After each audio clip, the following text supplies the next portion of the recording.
Okay, there we go. Bruce couldn't be here today, so we'll have to go on without him, although it sounded like he was in much worse shape than we are because he's driving. Anyway, the first thing is approval of the December 18th minutes. Has everybody had a chance to read them? And if yes, are there any changes or corrections or comments? If not, would somebody like to make a motion to approve them? I can make the motion. Thank you. Is there a second? A second. That was Samantha and Carl. Thank you very much. All those in favor, aye. Aye. Opposed? Then it carries unanimously. The second thing is to be a presentation from the Don't Trash Glass program representatives.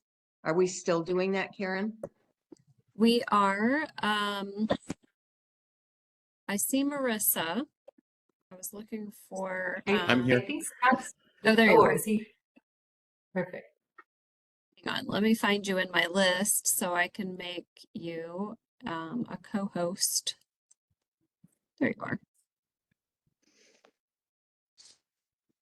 Okay, so you should have control. So we have Marissa Segundo and Scott DeFife. I will let you all introduce yourselves and we can get started with the presentation. Okay, thanks. Marissa, I'm doing the slides, or you're going to do? I thought you were doing the slides, but I I'll can do it. Okay. if you need. So I will share my screen if I can. Oh, I have to let my computer, sorry. It might take a second while I try to figure out how to exactly share my screen with the web. Oh, there it is. WebEx, turn that on.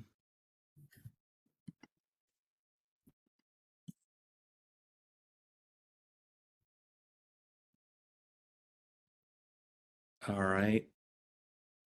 I think it's going to work. No, it's not letting. Why don't I introduce myself to see if Marissa can share a screen. My system wants me to quit and restart, which might mean I would get knocked out, but I will try to open system. Sorry about that. I've turned it on.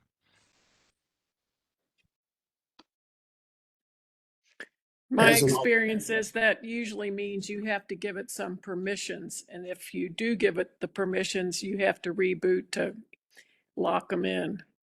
Reboot the whole. Unfortunately, yeah, I'll sign out and sign back in. Generally, I don't find that always be the case with WebEx. If you guys want to send that really quickly to Karen or myself, oh, there we go. I see it now. See a presentation. Oh, there we go. I don't know if that's me or. I think that's Marissa. Okay, sorry about that. Marissa, can you send it to Karen also or to the team just as a backup? Because if I reboot, I'm gone for a few minutes. And I'll start by introducing myself. Thank you. My name is Scott DeFife. I am the president of the Glass Packaging Institute. We are the National Trade Association of the bottle manufacturers and glass recyclers in North America. That means all the plants that make the bottles and recycle the glass and everything in between. One of our favorite end markets is a heavy Kentucky area, Louisville area, business partners in the spirits industry. And we have been working for several years to improve glass recycling across the country. And very specifically, we have been working on a program that we call Don't Trash Glass, in partnership with which was a local provider, but a specialty glass recycling provider called Glass King, which is based in Arizona. But together, we have expanded this program to provide services in addition to Arizona, into Colorado, Chicago, and now the Louisville and Kentucky area. and we are operating today in Louisville. And so I want to give you an overview of that and talk about glass recycling in your area.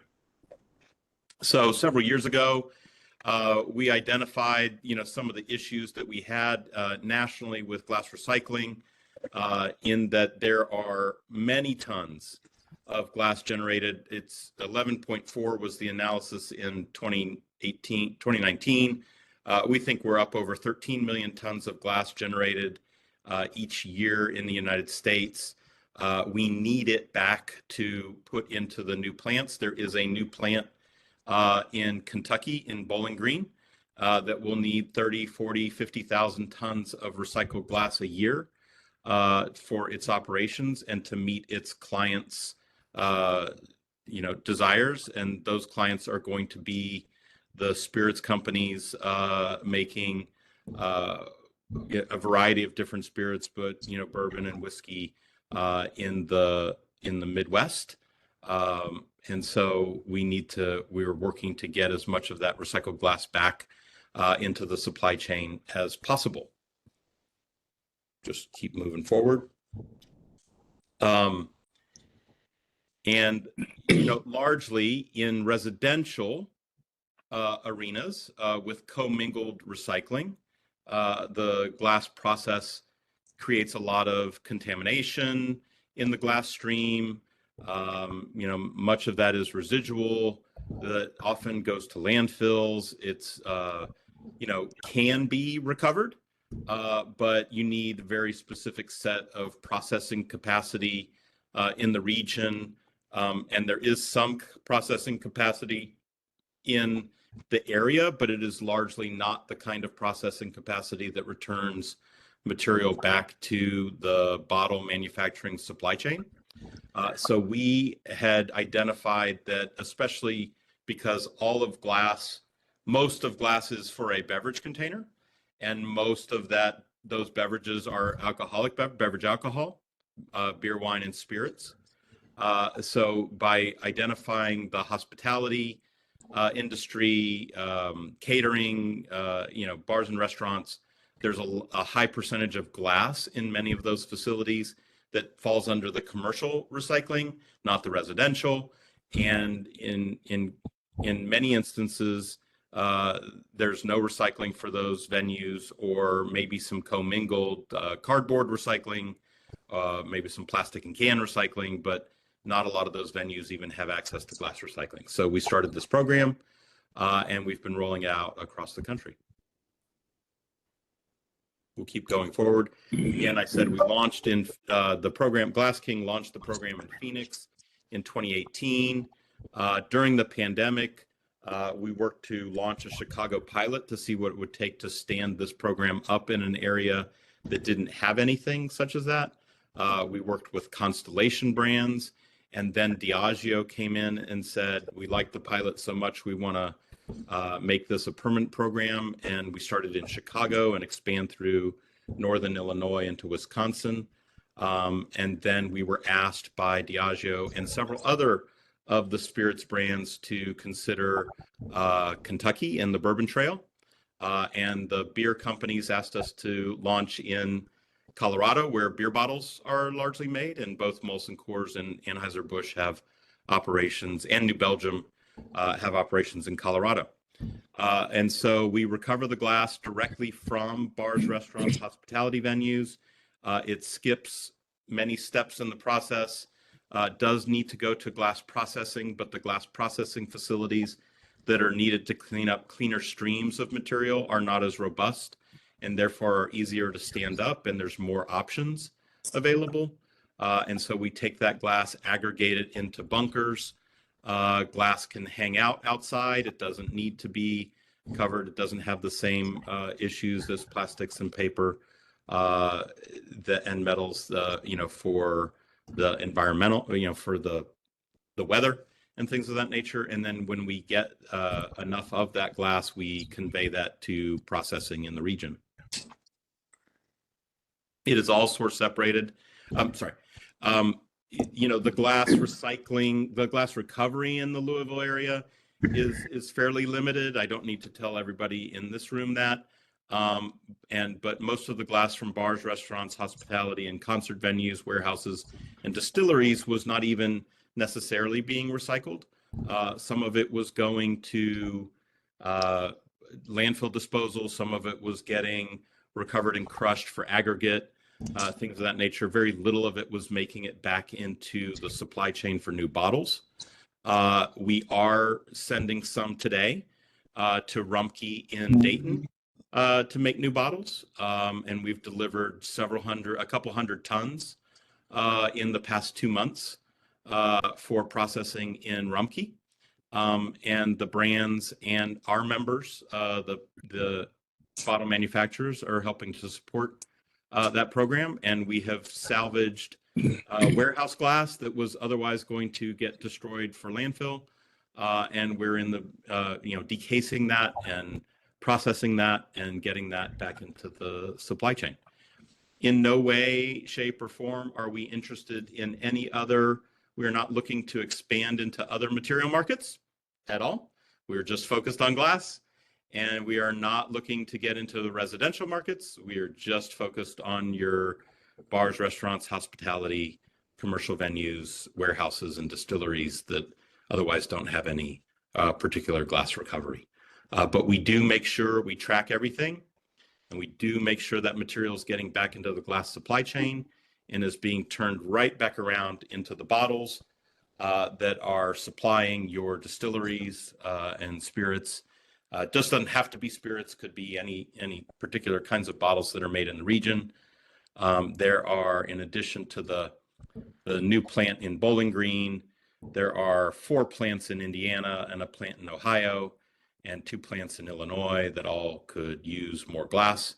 And so this is a little bit of I don't know, it looks like our video, hopefully our video would show a little, how we collect the material and move it.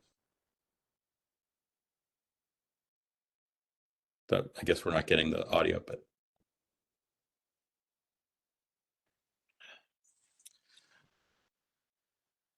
I don't know if I need to change my settings for the audio to work or.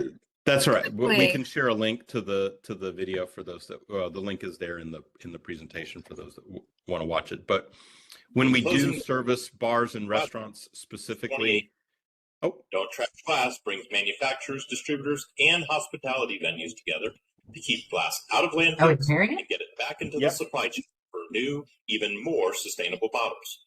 Learn how you can become a sponsor or partner today and choose glass. You want me to start that over? Did you get that? it's okay. I think we can. I think they get the gist of it. But Sorry, go ahead. certainly, if we have other questions, we go in hands-on with the businesses, train them. We provide everything in English and Spanish. If we needed to provide it in another language, we would do that as well.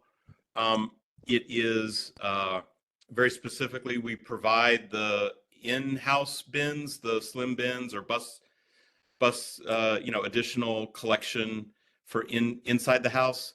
And we also provide the Gaylords, the flexible plastic collapsible Gaylords for the back of their business. We're just asking them to separate the glass inside and then adding it to the Gaylords. Behind, we have lids. If the city requires lids, if the county ordinance was to be, require that, we have lids. We can lock them as well if necessary, but not if they don't have to. And we provide them enough Gaylords and service to make sure that we're, not stacking things up in the driveway. If we need to increase collections, we'll do that. But sometimes it's easier to add a second Gaylord bin if they have enough volume. The typical volume at the normal restaurant or bar is about a half a ton of glass per week. Each one of these containers can handle anywhere from, a half a ton to more glasses, depending on whether it's crushed, depending on whether they're largely beer bottles or wine bottles or larger format spirits bottles. And then we set up routes to collect those materials and just do a pull and swap outside during the times when we are allowed to by ordinance in the city to do that in the collection area.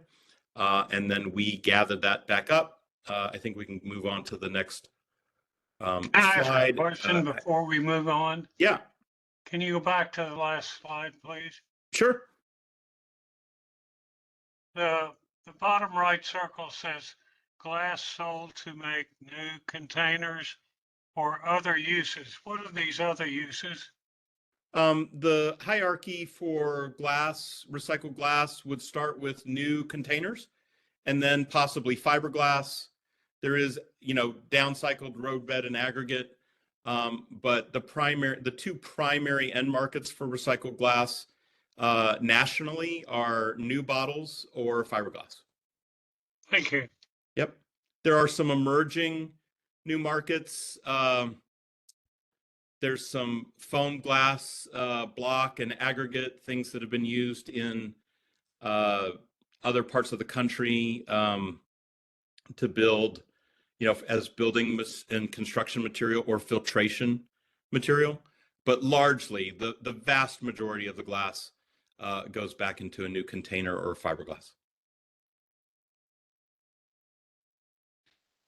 So we provide the indoor equipment, we provide the outdoor equipment, we've got signage, we've got stickers, we've got, again, educational material. We will highlight all the participants in social media if they desire that, but they don't have to.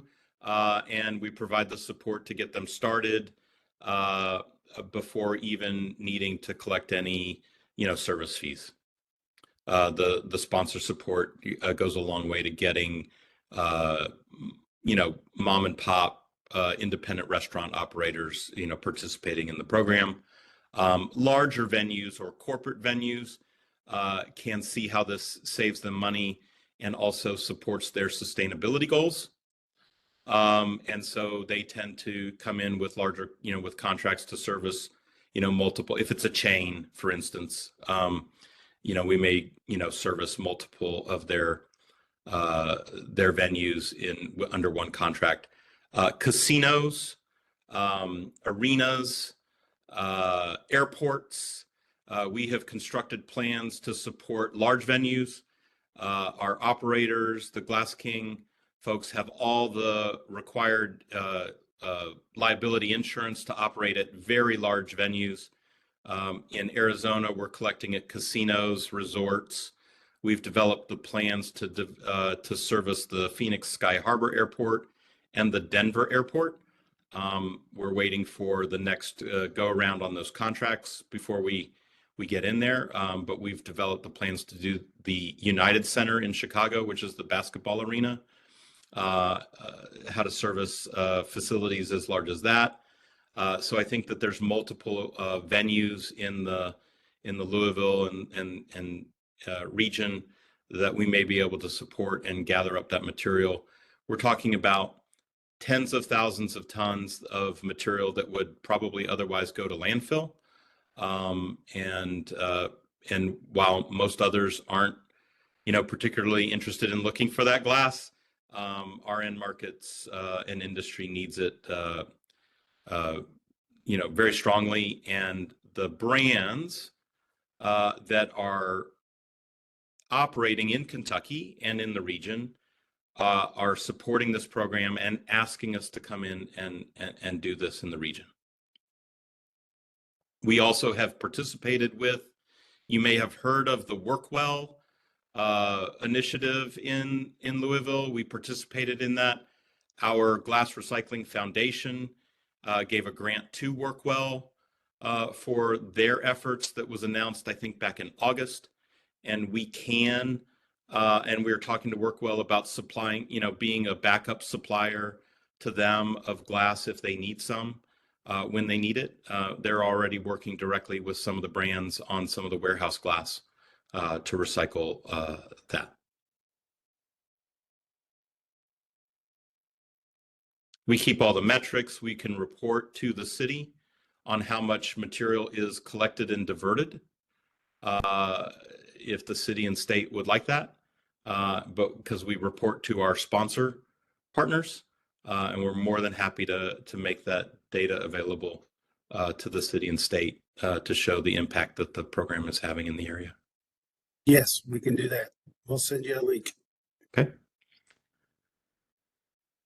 We would love to partner with the city to roll this program out in the areas, whatever areas that make the most sense. The downtown area is probably closest to our operations and has a high concentration of bars and restaurants that have a lot of glass.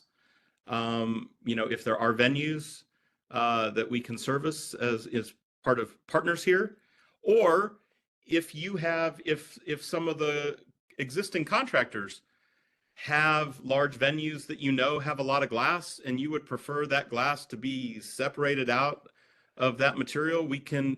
Glass King does work very directly with a couple of the large haulers and MRF operators in Arizona.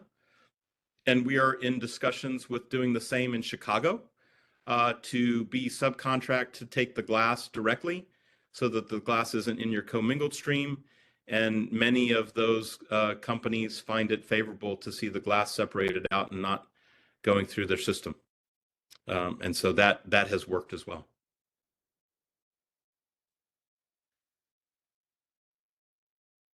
And I'm happy to answer any and all questions. Sarah Lynn? You're muted, I think. Thank you. Are you charging the generators for this service? And if you are, can it compete with whatever they pay to get it to the landfill? We try for the individual, proprietors. We try to give them several months of service that is sponsored without charging, because it takes time to adopt new habits and practices. Plus, we never want to charge anybody. We don't charge a service fee for the delivery of the equipment or to take it away, right? This is a new thing that we're trying to get people to adopt. It does help a lot if they can pay for service eventually. Of course, right? I mean, there's a collection, there's, cost of collection, but the sponsors of the program help cover the initial cost of rolling it out. And so we try not to do that. When someone can pay and is willing to pay, we will more than certainly take payment. Our goal is to always be able to recycle this glass for less than they can landfill it. So that is what we're doing now with a couple of the distilleries that had been landfilling their distillery line glass. Again, never had it made it to the commercial retail setting. We're talking about destruction and excess glass in a distillery operation that they have to, it's maybe breaks on the filling line, or something along that lines. And we are doing that at a couple of the distilleries in the region, and we're doing it for less than their landfill. Thank you. In my experience, when you talk to venue operators, particularly food service, about how much glass they're tossing, they always say they don't have the space for a separate dumpster. What are the dimensions of these Gaylords? The traditional Gaylord, they looked bigger to me. These are a 4x4 by 4.5. That's we traditional. have some that are a little bit shorter and some that are a little bit taller. Okay. We've got basically two sides, but they're the same essential Gaylords that operate at most warehouses and fulfillment warehouses and things of that nature. We use pallet jacks, standard pallet jacks, and small forklifts to move them around when they're full. And our trucks have supported lift gates. We don't use the side. They're large enough that they don't need to be serviced that often, more than usually once a week. And like I said, if can operate in a back alley, but not bigger than a 3-yard dumpster. They're smaller than that. And if I could add, Scott, the other benefit of the Gaylord is that its dimensions are small enough, but it can also be moved in multiple locations. Whereas sometimes if you got an 8-yard dumpster, you're very limited on how you can move that and where it can be serviced. It's pretty Uh, flexible. We just did week before last, we just did all of the glass at a trade show at a conference center in Denver. And we were able to move the Gaylords in behind the house and take all the glass from the big receptions at the Wine and Spirits Wholesalers Conference in Denver, as well as the trade show floor. So we could do, events at the arena. We could do events, in and around the area. We do many wine festivals and, things like that as well. So is there a scale range where you're comfortable doing something like this here, such as, is the neighborhood bar too small? Is the Kentucky State Fair too big? I don't even know that they use glass, but I'm trying to get a scale of, to whom should we talk something like this up? I happen to believe that if we can figure out how to service an airport or the United Center in Chicago, that there's probably not a venue that's too big for us. I do understand that there are some really popular bourbon and whiskey festivals in the area that are going to produce a large amount of material, and maybe even a really famous horse race that might do something like that. But I do believe that we have the capacity to do it. We have the equipment. And if we know with plenty enough time that we're going to service a venue and an event like that, we have the ability to bring in more. But our goal in the area is to be able to service at least 200 to 300 venues, in addition to some of the distilleries. And we've got enough equipment right now to do that. We've got equipment that is waiting to be used. And is sitting idle, and we're prepared to roll this out in the second quarter. For the broader, we've been starting with the distilleries and some of the warehouse glass to get us going and to get our site location and get all of our kinks worked out, if you will, as a new operation in the area. But talking with my operation partners, we think we have hired local employees, to help our staff in Louisville. And so we think we can be ready in the second quarter to start servicing venues in the area. And on the other What- end of what you said, as far as we call them the mom and pop places, but the smaller venues, we want them to be part of this as well, because those mom and pop places see the greater benefit with diverting this material, not only from a cost perspective with their waste, but also from a safety perspective for their employees. So it's really a Yep. win-win for everyone. But we look at every situation individually and what works, what is the best solution. That's why you saw a lot of those internal containers. Some places just like to put them in a tub and take them directly out to the bin outdoors. Others like to have the Slim Jims inside. So we want to customize the approach instead of just try to have a silver bullet solution for everyone. Yeah, that was the staff satisfaction and the safety issues inside the bars and restaurants was, something that we learned really once they adopted it. The team members at the venue, really got into it and wanted it to stay. By separating the glass, then typically if they don't have something like this, the glass bottles are going in the mixed, bag of waste. And if there's breakage or glass breaks through the plastic bag, and so they recognize the increased safety issues very early, and so the staff is an early adopter of this. One more question, please. Not to date myself, but I started running a recycling center 53 years ago, and I checked my math. It's unbelievable. I like to joke I got started young and I'm older than I look. We were always told you may not have any blue glass, and it sure looked in these photos as if you were taking blue bottles. So is that a big label that threw me off, or can you take blue glass nowadays? We can take all the colors. Cool. All right. Yeah. Thank you. There's been a few developments technologically in the past, year. I mean, All the glass processing facilities have optical sorters that can sort the color now. Yeah. So we don't need the venues to separate the colors anymore. Or local, I mean, we can take all that. But can Now, you use it, or do Yep. you sort it Oh and yeah, get rid of it? blue.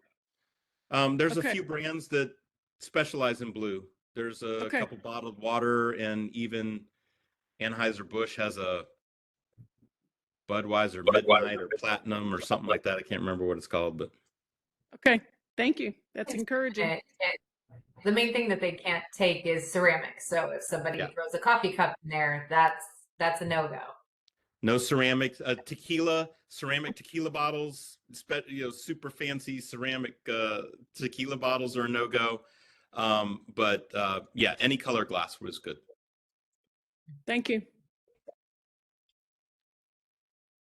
We can even take their food jars if they rinse them out. So Wow. if they do have some glass food jars in the back of the house, pickles, something like that, then And may I ask a question in regards to the pickles? What if that metal lid is left on? Is that an issue? not a problem. Love it. Lids, caps, corks, those are all common, known, expected, materials. That's not Cigarette butts. cigarette butts, yeah, somebody's going to put a lime in their Corona bottle or a cigarette butt and, in something. Lime That's was not the the kind of contamination that we're really talking about. Any modern glass processor handles most of that. Okay, I Zinaida, have one did you more. have a question? I actually think Greg was up before me, so if you want to go, Greg. Okay, great. Well, actually, a lot of my questions got answered. Thank you. I think what you guys are doing is great. It sounds very good. I've been to a lot of glass plants too. My question, I guess, a little bit is that your final product, and what you're saying is you actually can sort well enough that the blue glass becomes another blue glass product. Brown glass becomes a brown glass product, and can you make clear glass product? And you, or is it what you sell to or use? Yep. Not in there are clear glass is the most intolerant for color mixing, right? Right. And so sometimes when we get a big load of really clear, unused liquor bottles from a warehouse or distillery, we might keep those in a separate bunker, Yeah. right? But we don't need the venues to do the sorting, right? And then we're gonna have another bunker that's gonna be the mixed colors. And then the places that we take that for processing all have optical sorters to sort the colors out. Sometimes the blue will go with the green, and there's a little bit of a tolerance in the furnace for mixing those colors in. But Right. when a processor needs to sort blue, it is capable of switching what the optical sorter looks for so that it can do that. But we've run, not in Kentucky, but we've run two very specific projects where we salvaged over several thousand tons of cobalt blue glass and got it back into got it to a bottle plant that was making a run, a furnace production run of cobalt blue bottle glass in the neighborhood. We took glass from New York and got it to Pennsylvania, while the plant in Pennsylvania was going to do a 3-month campaign of blue glass bottles. So as the National Trade Association, I have the ability to talk to the logistics and supply chain people and get the information that I need in order to redirect the glass sometimes. Well, last question might just be, where are some of your nearby glass furnaces? I mean, are there any in this general area? The closest one to you new is going to be Bowling Green, and then Lawrenceburg, Indiana. You've got a couple others in central Indiana and Zanesville, Ohio. So there's at least 5 within 150 to 150 miles of Louisville in general. Okay, thank you. There's a high concentration of bottle plants in Indiana, Ohio. And the industry is building, while some of the 100-year-old plants in the big cities have run their 100 years is a long time to operate a bottle plant. and a lot of times the city has grown up around the bottle plant, and it gets a little bit more difficult to operate in the metro area. Some of the newer plants, we have new plant, like I said, in Bowling Green, another new plant in rural southeastern Georgia.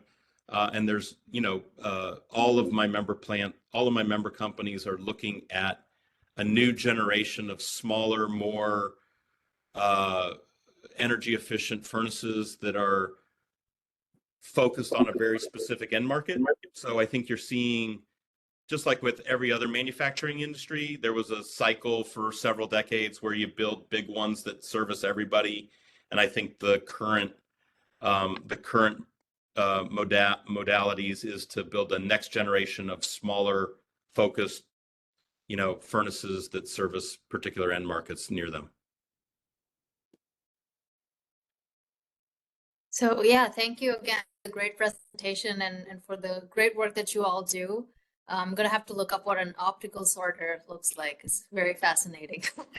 But my question was, have you all considered or explored reuse as well as part of that? Because I think several years ago. Yeah, I mean, generally as a trade association and an industry, we support reuse. That takes us into, in order to rebuild a refill reuse, program, you need some broader policy issues. Many states are going through that. I deal with that every day in California, Oregon, Washington, Minnesota, New York, New Jersey, Colorado, many of the states that are going through those policy changes. Collecting the glass separately would provide that opportunity if we can keep the bottles whole. But that's a step away from, what we're just trying to do here, which is just make sure we're collecting it and it's not going into the landfill.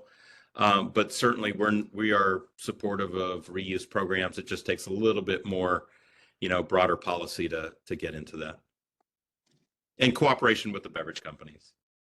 So. Thank you. Other questions? Yes. Somebody may have to fill in some of the details, but we used to have an industry in Louisville that took old off-spec beverages, emptied them out, and made B something. Are you all in conversation with those people? Because it seems like a no-brainer to connect up and get their bottles. Yes, there's a couple entities that do that. Part of that is to properly dispose of the spirits that may be in it and recover the alcohol, the organic content in there. They've got to do some of that work for tax purposes first, and then there's some organics that can service it. We are in, we're aware of them. We've contacted them. I think there's a place for us to, now that we have our own location in the region, you might be surprised how far that glass travels once the product is emptied out of it. And so by creating this program, we've created a new, more local end market for that material to stay. They've got contracts that they probably have to work through before we can, completely redirect that material. And we're not trying to upset everybody's existing contracts at all. There's plenty of glass out there to recover, but yeah, we're aware of a couple of those companies.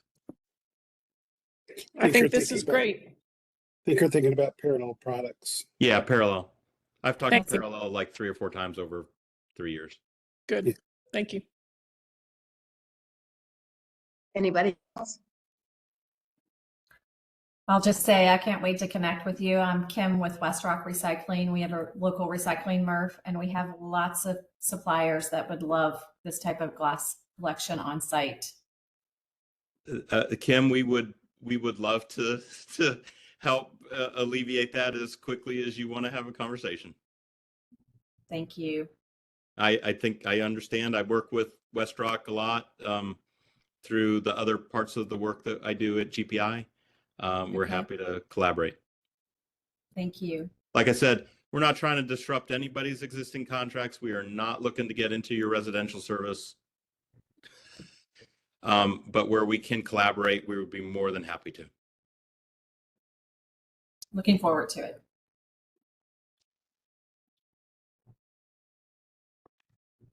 Does the thank you. district need to do anything? Good question. No, other than we want to track it. It's considered a source separated material. So it falls outside of a lot of the regular trash hauling and stuff regulations. So, but we do want the tracking for sure. And I think I put that into the chat, the link to our reporting software. So Yeah, I grabbed that out of the chat feed. awesome. Thank you. You're probably familiar with it. It's called Retrack. Yes, very familiar. You have that, Marissa? I do. Okay, thanks.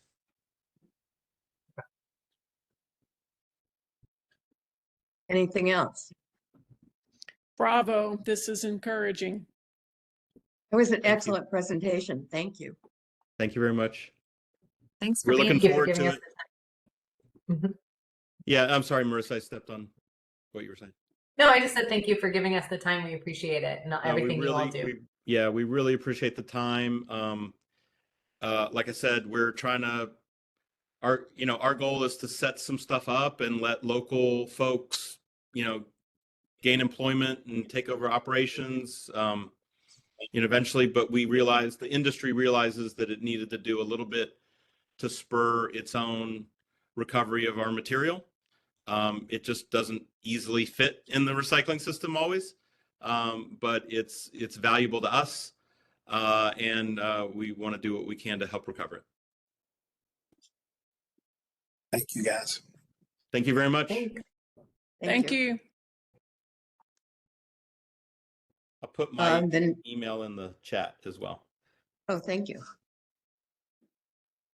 The next item on the agenda is old business, and it's the application process for organizations to receive funds. Yes. Who is going to do that? Pete, Karen? I will be taking care of this one. This is the latest, I guess, assignment from the board, which we have, I think, talked about a little bit in our last meetings. They were the shorter ones in person over the holidays. So I have some major updates with it. And one of them is that there is a platform that Metro uses for grants such as these. So although we were unfamiliar as Public Works department, and even our finance person wasn't really familiar, but as far as Metro goes, this is not uncharted territory. There's agencies that do give away money. So I've learned more about that, and the department that oversees grants, they're launching, it's already being used, but they're kind of rolling it out while using it. It's a new platform called eCivis, ECIVIS. And so I've been learning about that. I have a contact in Metro that's over the entire thing, and she's shown me a lot. I have a login to be able to I have like a test solicitation going. So I wanted to kind of give you an update about how that works, as well as a draft of the grant. So everything I've done is just a draft to give you all as the advisory committee something tangible to edit, add to, take away, whatever. So anything I've done is not, it's not like I know exactly what I'm doing, but I am getting us at a starting point, because I know that's a lot easier on everyone to have something kind of to start with. So what I would like to do is share a little bit about the process in this platform. And then I also have a draft of the grant guidelines. and we'll just kind of see how time permits. But ideally, I didn't get this done in time to give you all ample time to read anything before this meeting, so we can kind of look at some stuff, but I will be sending it over email with the hope that everyone would read it clearly and see what kind of edits or changes anyone would want to do. So let me go ahead and share this PowerPoint that I have. Can everybody see that? All right. Okay, so as mentioned before, the platform that we will use for a process like this is called eCivis, and there's 3 steps to this. So the first one is to create the solicitation, and then you build the application, and then you build the review process. And all of this is built within eCivis. And like I said, this program is rolling out. We're going to be part of some of the trainings. I think they've basically used it with some of these agencies, some agencies already, but now I think it'll be a little bit more open for everyone. And so anyway, there's talks of, I think there's something on the calendar already that is a like a training, and they'll work with us directly. So I took some screenshots so that you could kind of see how it works. I also have it pulled up on my computer if we need to switch over to that. But this is kind of how it looks once you've logged in. The person who's helping, her name is Susan, she actually created a test app solicitation for me. So we're kind of in, this is just that first step of creating the solicitation. So you got to have a title. And right now our test title is just Waste District Grant Test Program. And as you input, you're basically building what a potential applicant would see when they're logged in or get the link as, you know, there's grants available. So when they click it and read through, this is what they'll see. What we put in here is what they'll see. And part of that summary, like after you're putting in your dates, the summary there on the right would be something that would be within the guidelines that you have, which would include some sort of introduction, which for us would obviously include our mission and the 5-year plan, and then the purpose of these grants. And the next stage, is the eligibility. So you can kind of see over the bar, the blue bar there. So we're on the eligibility section. So you check off the types of applicants that you would allow. And then you can put in, again, any other information that you want about eligibility. So these are kind of the choices we would have to make. So check off which types are eligible, and then lay out some specifics about eligible applicants in the content. The next one is financial. So I do know we haven't gotten any official amount from the board. I think we'll probably just have to recommend an amount and let them, you know, decide or whatever. They'll have to vote on that. But this is where you put in some of that financial information about that. The main one that shows up that I could see on a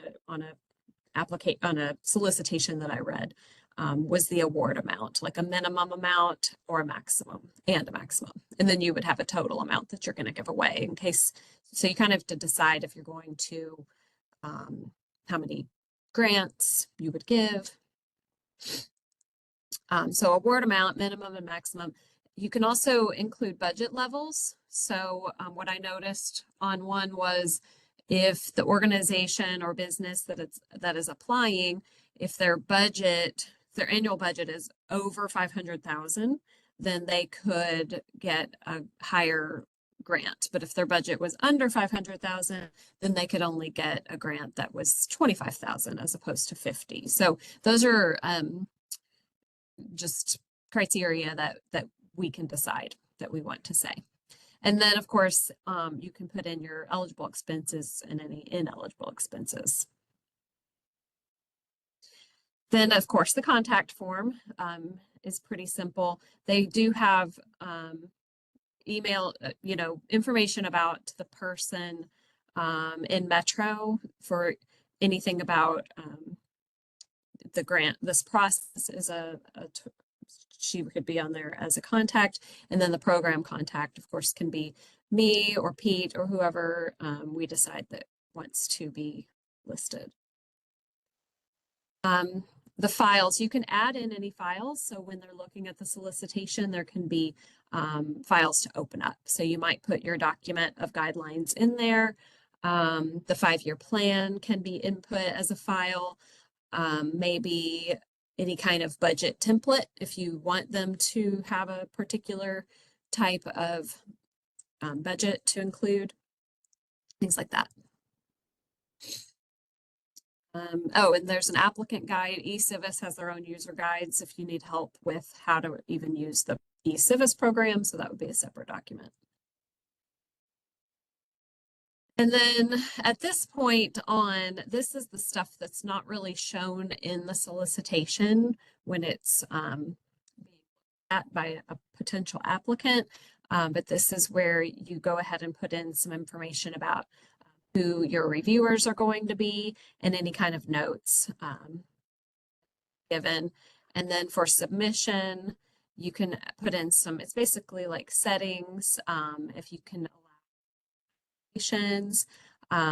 do you want their budget to be within the eCivis portal or, however, this is just settings. And a lot of this, if it's kind of tied to eCivis, they're going to be able to give us some guidance on that. Goals. This one, they said the only reason to add any goals is if every applicant has to meet the same goal.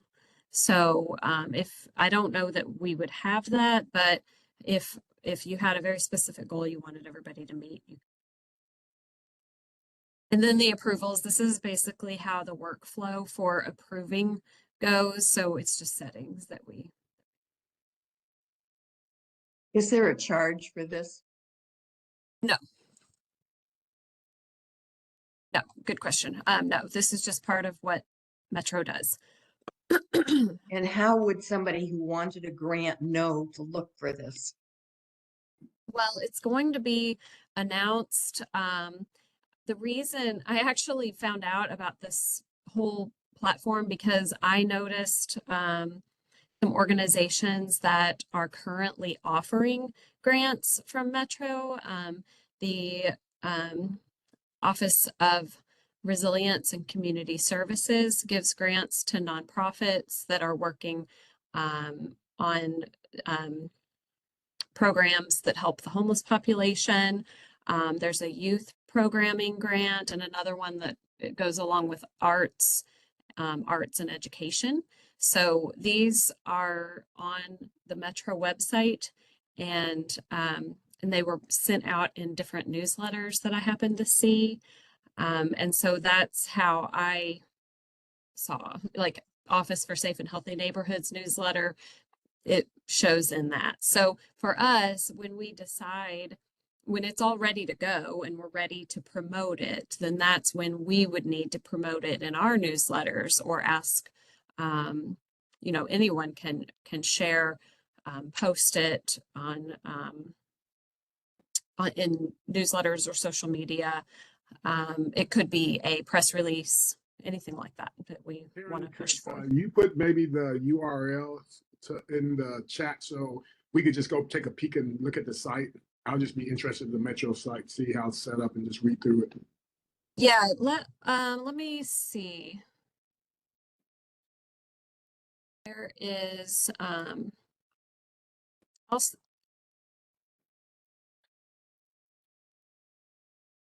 URL looks funny. It's like has to do with where I got it, I guess. Check out this one. This is a Louisville KY page. The grant that they use, they call it the External Agency Fund. And so that page lists the 3 different types of grants, and you can kind of keep going if you're interested in one of the 3. You move forward to see information about each of those grants, and then on those pages you can open up the solicitation, and that is a link to eCivis, and you can kind of see what a solicitation would look like. Thank you. I'll go ahead. The one that I have up is the RCS one, but I'll go ahead and put that link in the chat too, so you don't have to. If you want to just see how a solicitation looks on eCivis. So. Question? Go ahead. And you might have said this and I didn't catch it, but is there a way for you to post frequently asked questions? Because what I don't want to have happen is that this program bogs staff down with answering the same question over and over again. Or could you then maybe just modify what's up there to stem off some of those questions? Yeah, I'd have to ask about editing any part of the solicitation once it's live, but yeah, it's got issues. Yeah, but for example, even in I think a user guide that's still kind of being drafted because it's new. I was reading through it, and there was already like a best practice, like put this information first, or make sure it's the deadline is right up here, or the amount, something like that. So that's like the first thing people want to know is, do I have time to do it, or how much is it? So yeah, I think they definitely have best practices that we can sort of ward off those silly questions by putting them right up front. I would also think that we could do a FAQ or an anticipated FAQ document and put that in the attachments or the files part of this, so that we can't have them all, but we can anticipate as much as we can. Yes, and I also asked Susan about running a test, and I think we can. She said there's no reason why we can't. I currently have it as a test program, but if we can continue and test and share it and let you all kind of play with it, kind of like open it up as a solicitation, and that way we could be, determining if we're missing anything, or if maybe the information is, needs to be bumped up to be able to see it faster, whatever it is, that we can do that before anything is really live. So, yeah, I think she's really great to work with, and wants us to use it. So, anything else right off the bat? Any other questions? I do have a beginning of the guidelines and the introduction. So again, this is what I would share with you all on a link. Let's see. All right, everybody see that? All right, so this is just a Word document, definitely in draft mode here, but this is basically a document that would be a guideline that you can attach, include even up front in your newsletters or website where you're promoting this. But so this is what I'll send you all, but in the introduction, I have information about the Waste District, providing grants. And, I'm writing it as if we just do this, but at the beginning, we may want it to say it's the first year, or I don't know if we want to, but that can be definitely promoted into press release material. And the main thing is that these initiatives must align with the district's mission and the specific actions outlined in the district's 5-year solid waste management plan, which can be referred to throughout the rest of the document as the district and the plan. The mission is listed. In this one, I just have a link to the 5-year plan, but I also, in my test solicitation, I have it as a document as well. And then this is themes within the plan. So by looking just at the specific actions within the 5-year plan, these are some of the themes that jump out. So I put that in here. I don't know. This is where I want you all to kind of read through it specifically and tell me what you think. But I'm just going to kind of go through with what I did. The purpose of the waste grants,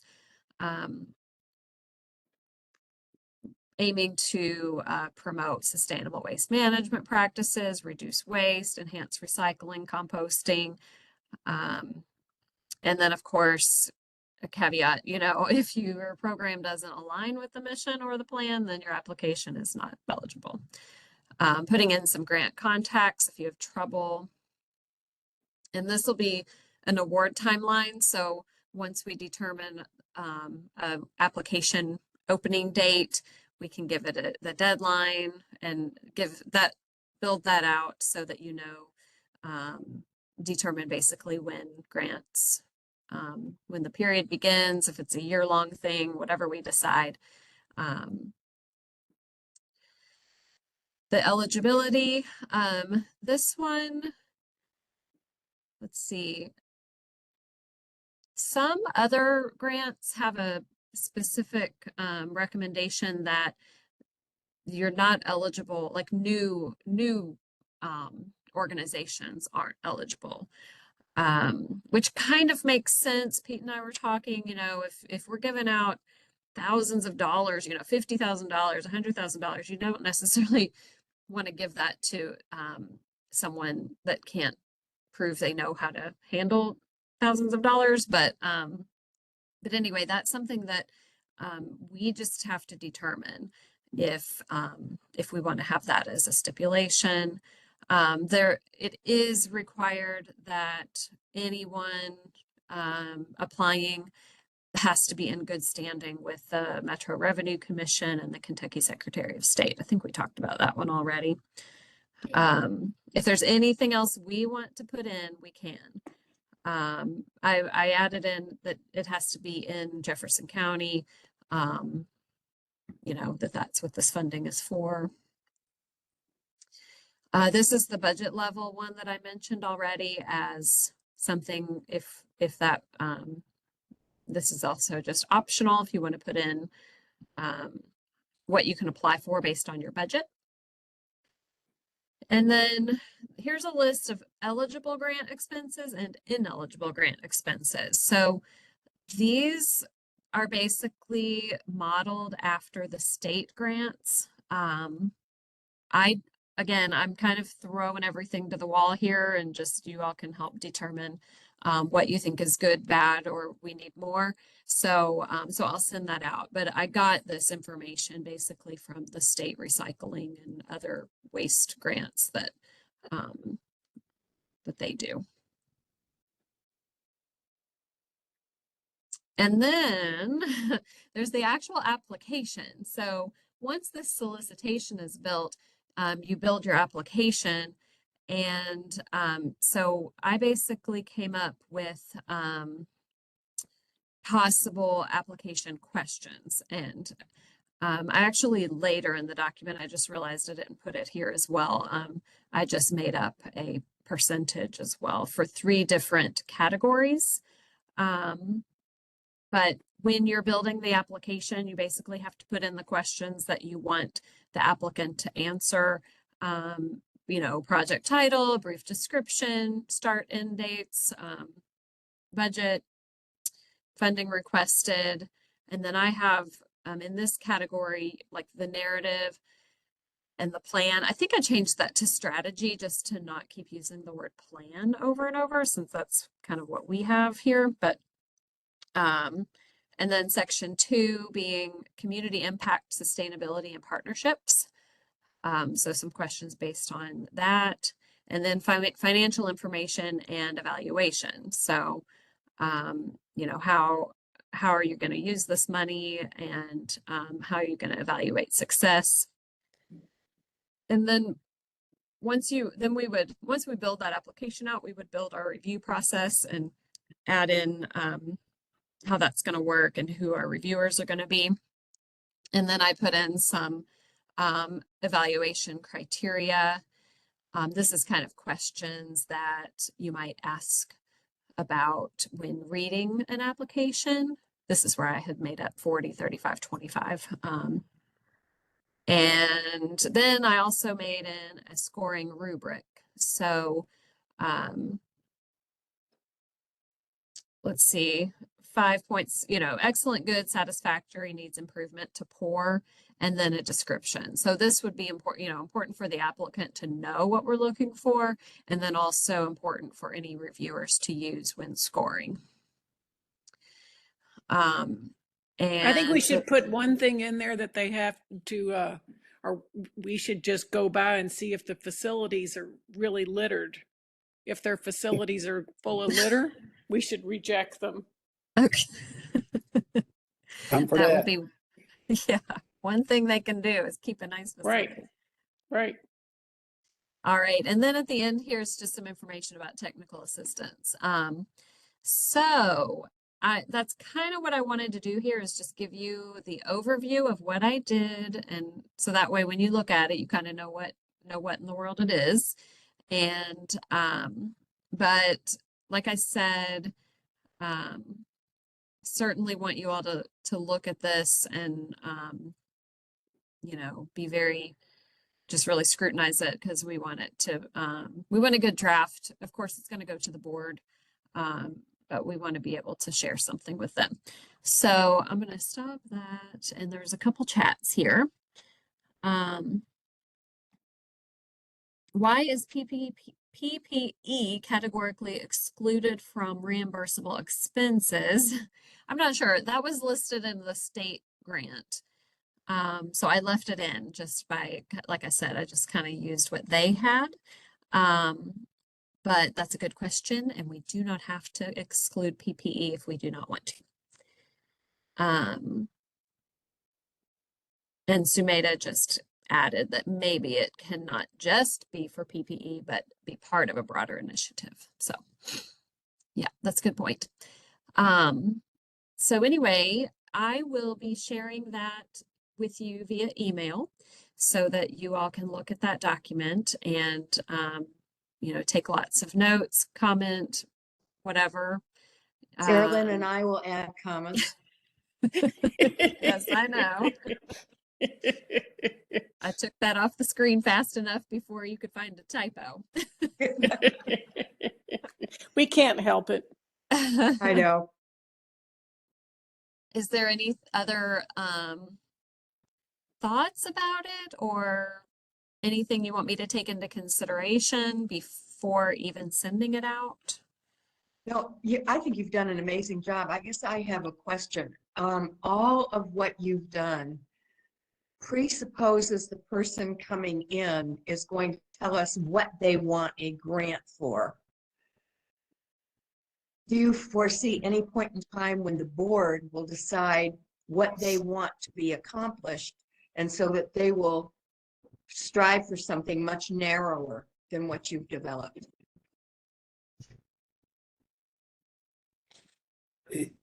I would think that we have kind of narrowed down those categories by putting in what is in the 5-year plan. That is really what we want. We need help with addressing is the 5-year plan. We can't do it all. So people that can do that and do it well have an advantage in my mind. Where I would think is that we don't want to exclude somebody that has a good idea. Just because it doesn't necessarily fall into the 5-year plan, doesn't mean that, you know, maybe there's something out there that we would want to do. And maybe that's just a category of the grant, your idea. I don't know how we can work that into this grant application, but an open grant. So that would be my thought. I think that we already have done some of that. Good comment. Any other Pete. questions? Greg? I just said what Pete said is good. I think it's a good idea what he said. Thanks. Karen, I think you did a good job. I don't like the font size that they're using and that it has no serifs because it's difficult to read. But other than that, I think it's great. Here we go. Well, it's just, what can I say? Just kidding. It's readability. Yeah. You definitely find type commas, I'm sure. Uh-huh. So I had a Did you have thought a on comment? Go ahead. Oh, I just had a quick thought on the PPE. Is it that the state excluded that because they were trying to avoid maybe just like the litter cleanup type of projects? And I'm just trying to figure out where that came from. I'm not And sure. okay. That's a good question. I was puzzled by it as well. I don't know. We have contacts at the state. Maybe we can even just have a talk with them about what they have found to be best practices in their grant process. So, maybe there's a good reason for it that we just don't see it yet. COVID hit, pulled over where people were able to use ARP funds for that, so they didn't want it being used from their grant because there were other grants available. That's a possibility. Both good theories. Mm-hmm. Yeah, we'll check it out. Worth a phone call. Mhm.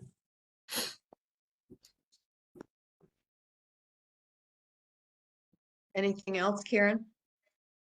That's all I have. So, like I said, there's going to be some specific decisions to be made on the solicitation. And I would say we can give our recommendation, but of course the board would have to finalize everything. But I'll a few of those things within that document that I'll send out were highlighted yellow. That was basically showing that that's something that is optional, or I'm kind of using an example, but there's numbers in there that can totally be changed. So One of the you- things that I would In time for the next board meeting? Or are we going to talk about it again at our next meeting? that's a good question for Pete, since you're planning the next board meeting.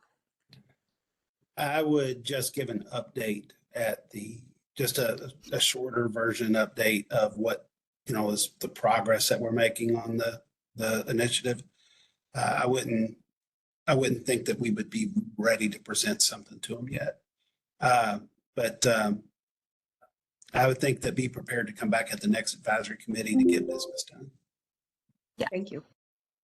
One other thing that I would hope that we can do, and I think Karen, we talked a little bit about this. I don't know if you found out the answer, but if we can get this created, since you're in a test mode, if we could create this and send it out to individuals to have them test doing the application itself in eCivis to get feedback from somebody that is in the system, that's using the system, to get their input. Did we find out if that was possible? Yes, based on her email, I'm not sure that anyone has really done that fully, but she said there was no reason why we couldn't use it for training purposes. There's like a category in it that's training. And actually, just since we have just a few more minutes, I'll share my screen so you can kind of see what I will see.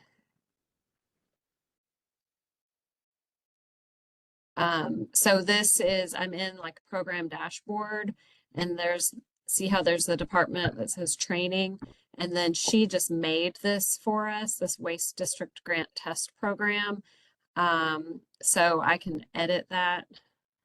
Yes, I want to leave. And I went ahead, I was playing with it today just to see what would it look like if I put this stuff in?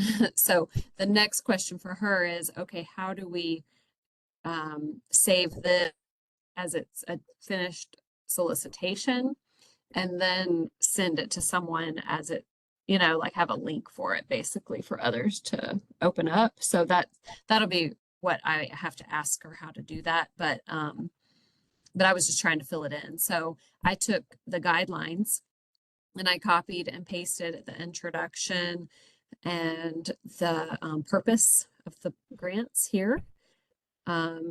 I just checked these boxes, but like I said, you all have to kind of say, you know, this will be some decision You making know, I time. see something. Of course, I'm interested, and yet Ron, the dialogue, the paragraph says businesses or nonprofits. In other words, Yeah. that paragraph later on isn't as inclusive as this is. Right. So we need, well, this is kind of what they list, and then there's an other. But yeah, we can just check and save any of them that we want.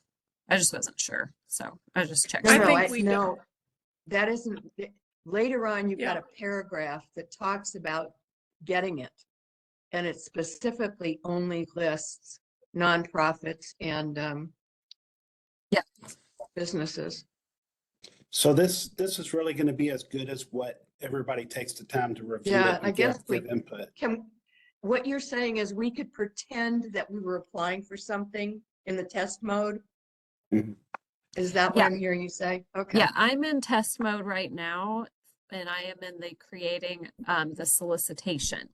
So what would have to happen next is for me to have this input enough for it to become like quote live, to be able to look at it in a different way, like to look at it from the other side. Like I'm on the creation side here, but we need to be able to see it as applying so that we know what it looks like and how they come back. So we kind of, I mean, I'd like to test it all the way through.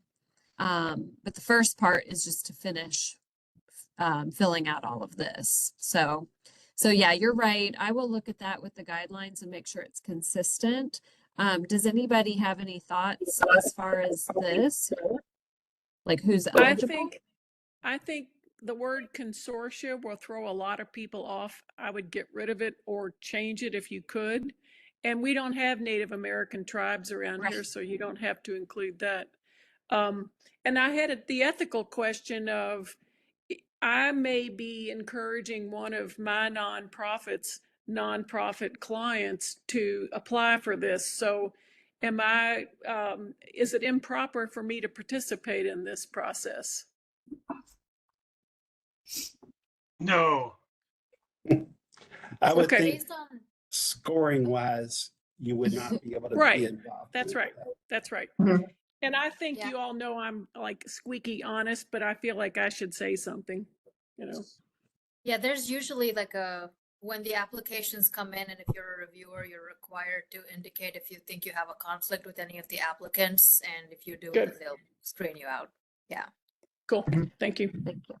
And then these eligible applicants are the check boxes. If you hit other, then we have to put in whoever that other is. But if it's not checked, it won't show up at all. So no one would ever see consortia or Native American Okay, tribe. good, good.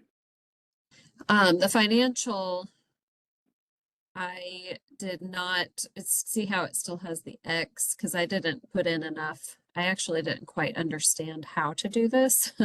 But it's basically what it looks like as far as amounts, budget level, and then you can add in your notes from your guidelines. So this is like I said, this is the solicitation, and this is what happens, how you're building it. And this is where you put in the file. So I put in the guidelines and this 5-year plan just to kind of practice and see what it was like to put in a file. And then there's going to be questions about submission, goals, and approval. So anyway, just so you can kind of see it. And then this one is what it looks like. This is not ours. This is an external agency grant that is through the Resilience and Community Services.